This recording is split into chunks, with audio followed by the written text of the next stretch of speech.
Alright, so, this is going to be, my review of Darth Vader, the Shu-Torun War. This is technically the third volume of the Darth Vader ongoing, which had recently ended, about a month ago, actually. So, this is going to be, this is also the, penultimate volume, and technically, you could call this the fourth volume, even though it said first. The reason I say that is because Vader Down was very Vader-centric, and even though, yeah, it's a Star Wars comic, but a lot of the stuff in here, in what happened in Vader Down, some of the stuff transitions here, and I feel like that felt very much like a Vader story with the Star Wars characters in it.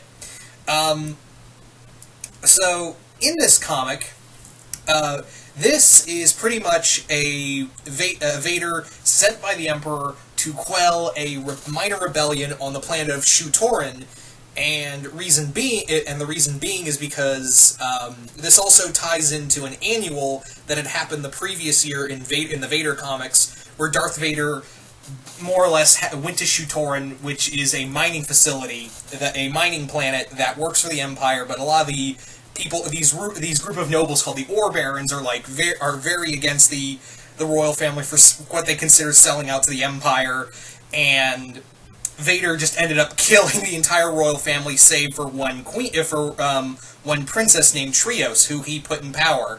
Now the Ore Barons, led by a guy named Baron Rubix, he has basically rebelled, and Queen Trios needs help from the Imperials to assist in that. And that's pretty much the comic on a whole. It is pretty much Vader going down to quell a rebellion, and he is not happy about it because he wants to continue looking for Luke, because he lost his chance during Vader Down.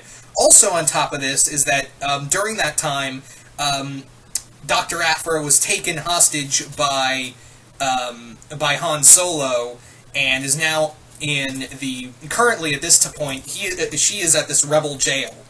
And while this is going on, he's ordered a bunch of bounty hunters to find Aphra and bring her back.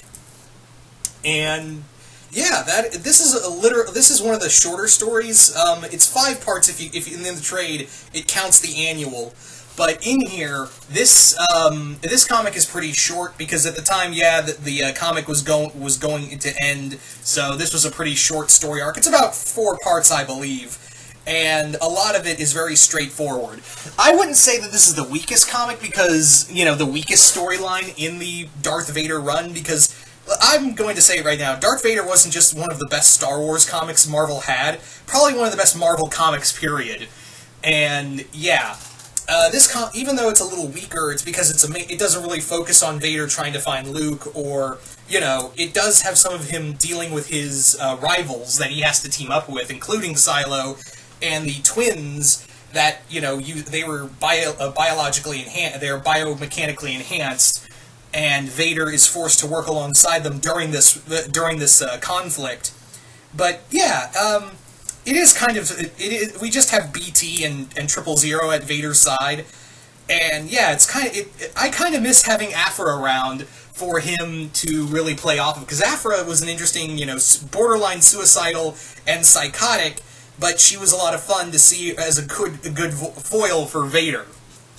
And yeah, in the Shu-Torun War, specifically, there's some great moments, especially at the beginning of this, where Vader goes to the Emperor saying that he has a gift for him, and he has this box, and he opens it up, and out falls Carbon's body, and the Emperor looks it over, and is like, Vader, these wounds appear to have come from a lightsaber, and Vader just said, you wanted me to prove myself against these abominations. Give me a challenge worthy of my time. That was Vader basically saying, you need me, and you know it, and there's not, I'm not gonna stop until I kill every last one of these bastards.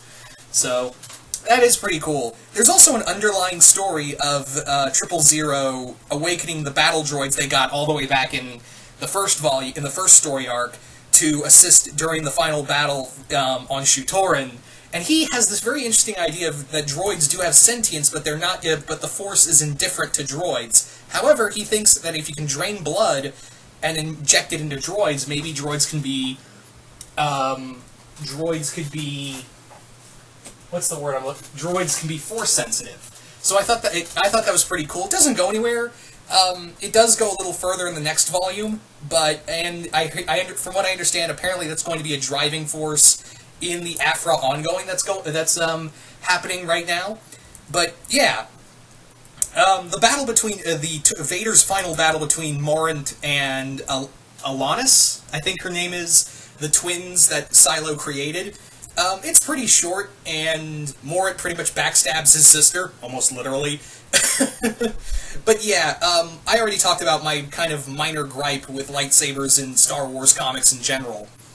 The dialogue in here is great. Karen Gillan has such a great voice for Vader. Like, you could almost hear James Earl Jones. I can almost hear James Earl Jones's voice with every bit of dialogue in this comic for Vader. That's how good Karen Gillan is for writing Vader's dialogue. There is always some really good action.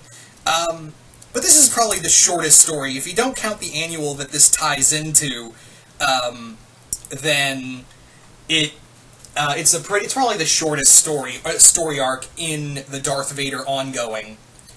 But anyway, so yeah, that is Darth Vader. That's just a brief review of Darth Vader's Shu-Torun War.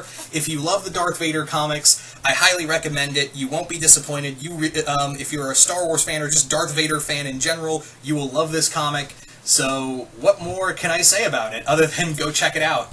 But anyway, once again, if you enjoyed this comic, just comment below, let me know, and once again, hope you all enjoyed this review, and I will see you guys later.